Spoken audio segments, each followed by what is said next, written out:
internation camp and concentration camp, indeed, for I think 1 year.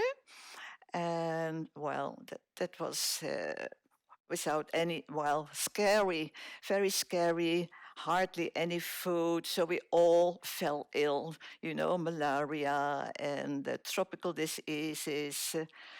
But still, my mom was always very energetic and Mm. helping not only her family but other families around us as well. Yeah. And then we were transported to another concentration camp, which was worse.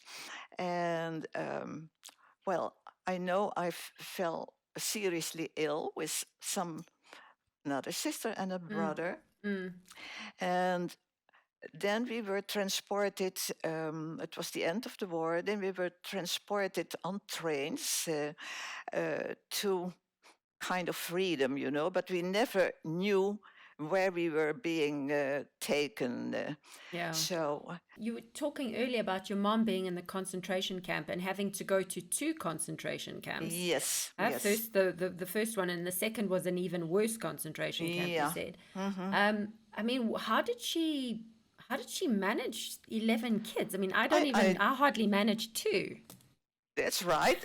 I know what you mean. I had four, so yeah, I don't know, but she was always there for us, and we all felt ill.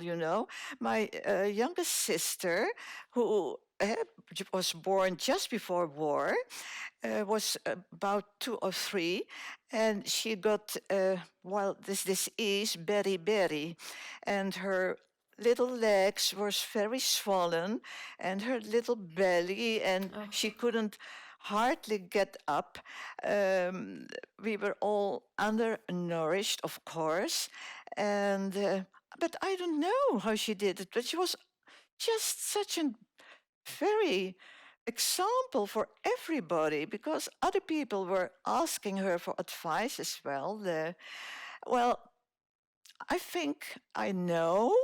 Um, she she had her face. She was a Catholic. We were all brought up Catholics, yeah. but she really had this face, and I think she prayed a lot in her heart. And I don't know whether it helped, but it helped her to be there for us. Mm.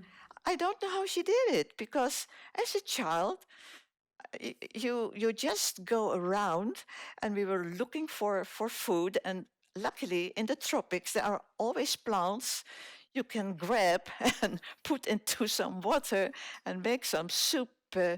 So I that's it. Mhm. Wow. And I mean, just give me like, show me in my mind's eye, like a day in the life of being in the camp. What would you do? Like, paint that picture for me. Well, we were in this sugar factory. It was a big factory, Yeah. big rooms, big. So we had this little space with just mats on the ground, my mom and her 11 children. And um, in the beginning, food was distributed per building, And as my mother had 11 children, the officers in the camp um, put my mother as head of this building to divide the food because Wow. they thought she has 11 children, she knows how to divide honestly. Wow. And well, okay, but after a little time, we got some rice and um, well, no meat, of course, and she had to put a meal together themselves. Mm. Well, I was really hungry then, and you know what they did? My mom, with all the clothes she got from home of my father, uh, you call it, well, there were fences around this factory of bamboo, Mm. and you call it gedek. Yeah.